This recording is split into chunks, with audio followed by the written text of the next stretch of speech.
Il n'y a pas de meilleur endroit au monde pour se débarrasser d'un cadavre que la rivière Guairé au Venezuela. Ses eaux, aussi noires que le pétrole qui alimente le pays, engloutissent tous les déchets excrétés par la ville de Caracas. Il s'agit d'une turbidité infectieuse qui se dirige d'est en ouest le long de l'autoroute. Sa puanteur est tout aussi insupportable, ses pentes impraticables. Ici, les hommes disparaissent pour toujours. On les raye de la carte, en les submergeant dans ce Styx des Caraïbes. Mais le Venezuela n'est pas la Grèce. Il n'y a pas de charron pour traverser ce maelstrom pestilentiel en échange de quelques pièces. Pas de mythes, d'épopées, d'histoires de salut. Des personnes sont assassinées, leurs restes sont jetés ici, et après quelques semaines, l'affaire est classée, et l'on cesse de les rechercher pour passer à des choses plus productives. Au Venezuela, une entente cordiale règne entre la police et les délinquants. Nous, les détectives, nous croulons sous la quantité d'assassinats, d'enlèvements et de prises d'otages quotidiens. J'exagère ? L'année dernière, nous avons enregistré un taux d'homicide 4 fois plus élevé que celui de l'Irak. Oui, l'Irak, le pays en guerre contre les Américains. Un gringo marchant dans la rue a plus de chances de se faire tuer à Caracas qu'à Bagdad. Ajoutez à cela une police sous-staffée et en manque de ressources, et vous aurez tout compris. Il est normal donc que nous, les détectives, ne fassions pas grand-chose. C'est-à-dire que si on peut classer une affaire assez vite en raison du manque d'indices, ça nous arrange, car il y a 46 kidnappings par jour au Venezuela, sans compter les homicides et autres faits divers. Faites le calcul. Ça revient à un kidnapping toutes les 30 minutes. Il faut obligatoirement faire le tri. Celui avec la plus grosse bagnole, allez, on prend le bourge de l'est de Caracas, ses parents sauront nous récompenser lorsqu'on retrouvera leur mioche en pleurs dans les bidonvilles de Petare. Être détective à Caracas, c'est comme s'échauffer au tennis. Il faut juste se débarrasser de la balle et faire durer le jeu. Demain, il y aura un nouveau mort.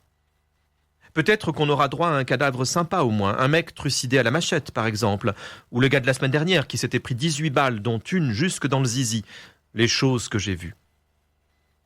Le problème, c'est lorsque ces abrutis touchent aux politiciens, comme en janvier, quand l'ambassadeur du Mexique s'est fait kidnapper. Vous imaginez le bordel. Le pire est que c'était un kidnapping express, comme on dit ici. Ils l'ont retenu pendant 2 heures et l'ont libéré contre une rançon ridicule de 1 000 €. C'est quand même un coup de génie, me direz-vous. Qui oserait appeler la police au lieu de payer une si petite somme ? Parce qu'on parle de petites sommes. Dans le cas de l'ambassadeur, ils ont demandé 1 000 €, mais si les délinquants chopent une fille lambda qui se balade dans la rue, 200 ou 300 € suffiront pour qu'ils la laissent partir. Combien vaut la vie de votre partenaire ou celle de vos fils ? Voulez-vous vraiment risquer de perdre un être cher pour 300 €? Parce que, soyons sincères, il n'y a pas de cellule de négociation d'otages chez nous. Notre procédure est d'envoyer la police militaire directement, en espérant que la peur de voir les agents en noir avec des fusils pousse le malfrat à se rendre tout seul. Ce n'est presque jamais le cas. Ils résistent, les cons, et la police militaire, elle tire à balles réelles. Or, je ne pense pas qu'ils fassent beaucoup d'efforts pour viser juste. Ils balayent à la mitraillette tout ce qui est devant eux, comme un commando souffrant de Parkinson. C'est une méthode qui produit beaucoup de dégâts collatéraux, mais elle est fort efficace à l'heure de neutraliser le suspect.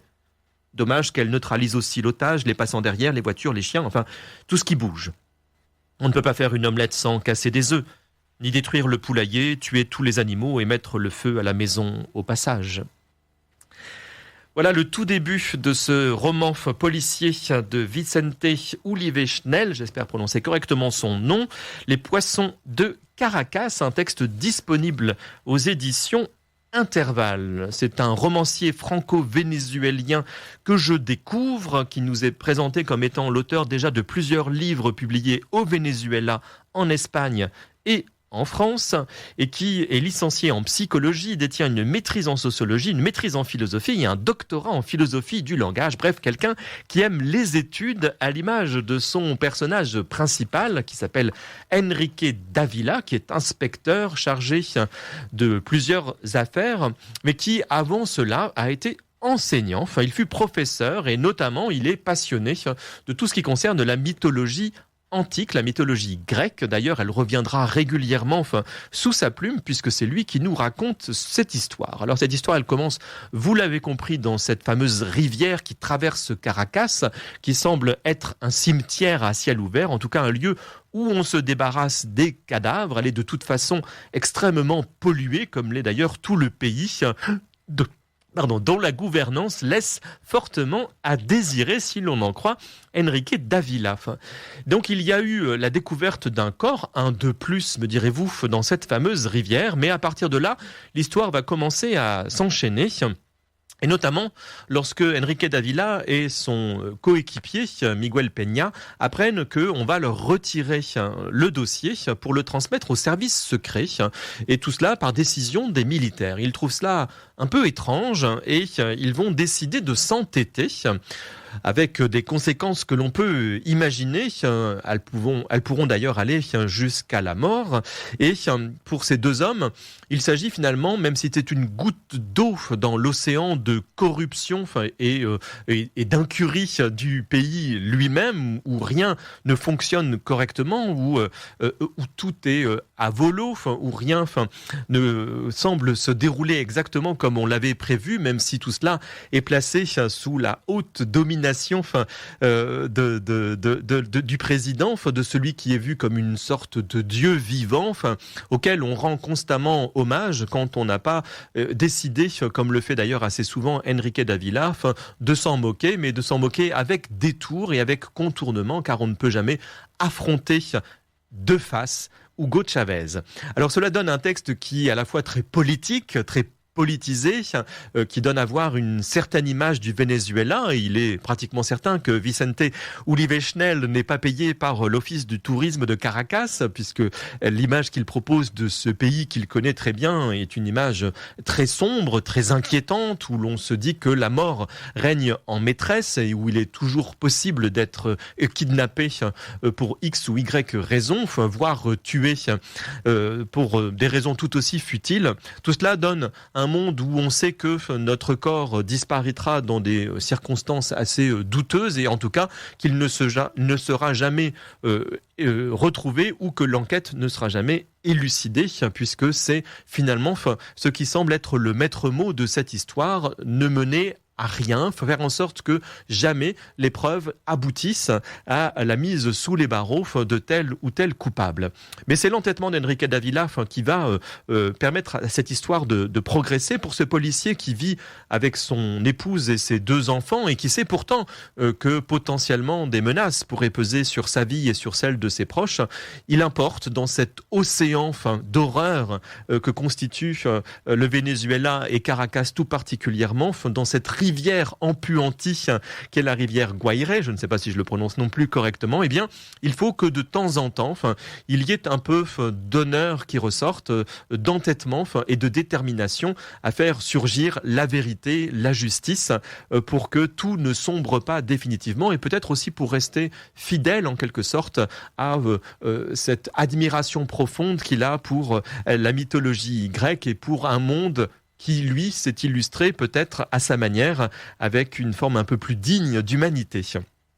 Là aussi, je ne vous en dirai pas beaucoup plus sur l'histoire, comme pour les jours de la peur du texte précédent de Loriano Machiavelli, pour ne pas gâcher votre plaisir de lecture. En tout cas, vous y verrez des fils qui sont entremêlés et qui vont petit à petit se démêler sous nos yeux, mettant à jour une histoire assez complexe qui mêle à la fois le proxénétisme, l'usine automobile d'un pays ami, qui est l'Iran, et la filiale d'un groupe pétrolier national vénézuélien. Tout ça est entremêlé et va petit à petit apparaître au grand jour grâce à cette enquête menée tambour battant par Enrique Dávila, avec tous les dangers et les menaces qui pèsent, je le disais, sur sa vie, et avec cette détermination qui se heurte bien évidemment à sa direction, à ceux qui voudraient étouffer cette affaire et s'assurer que jamais le Venezuela, si brillamment dirigé par Hugo Chavez, puisse être considéré comme un nid de délinquants. Les Poissons de Caracas, un texte de Vicente Ulive-Schnell, est donc disponible aux éditions Intervalle.